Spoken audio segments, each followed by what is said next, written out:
Parcă ar merge un porumb. Sincer, ar merge ca lumea. Ia, uite că vine cineva. Porumbelul de la mare, cu 2 lei și un pic de sare, taie pofta de mâncare. Ia porumbul Ia-te, și mă, Făceanu, cum apare. ca Monica Curumbeanu. Tu dai banul, eu dau restul, că sunt văr cu Eminescu.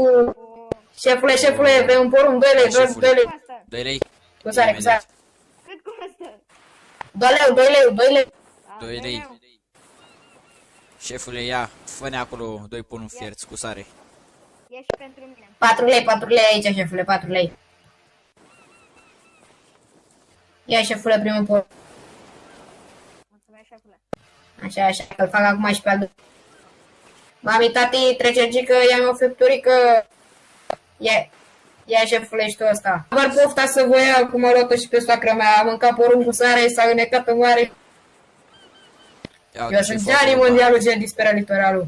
Mulțumesc,